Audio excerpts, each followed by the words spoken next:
आज का प्रश्न है मंदाकिनी और मधुगंगा नदी का संगम कालीमठ में होता है, तो यह कथन सत्य है। मंदाकिनी नदी चौराबाड़ी ग्लेशियर से निकलती है और उसके पास में चौराबाड़ी ताल कहो या फिर गांधी सरोवर के नाम से भी वो जानी जाती है, तो वहाँ से मंदाकिनी नदी निकलती है और रुद्रप्रयाग में अलकनंदा नदी के साथ संगम बनाते हुए अलकनंदा नदी में विलीन हो जाती है।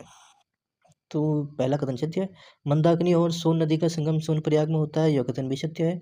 मंदाकिनी और पुनार नदी का संगम देवप्रयाग में होता है, देवप्रयाग में, यह कथन असत्य है। देवप्रयाग में अलकनंदा और भागीरथी नदी का संगम होता है, ना कि मंदाकिनी नदी का। मंदाकिनी नदी का संगम होता है रुद्रप्रयाग में अलकनंदा से, और पुनार नदी का संगम मंदाकिनी से होता है रुद्रप्रयाग पे।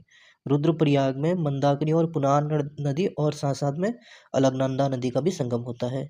मंदाकिनी और धूलगाड़ नदी का संगम अगस्त मुनि में होता है, तो यह कथन सत्य है।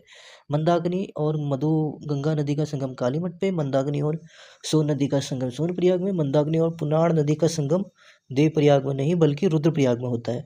मंदाकिनी और धूलगाड़ नदी का संगम अगस्त मुनि में होता है, तो ये कथन सत्य है। और अलकनंदा नदी कर्णप्रयाग में तीसरा प्रयाग बनाती है और चतुर्थ प्रयाग बनाती है मंदाकिनी नदी के साथ रुद्रप्रयाग में, और अंतिम और पांचवा जो प्रयाग बनता है वो बनता है देवप्रयाग में भागीरथी नदी के साथ।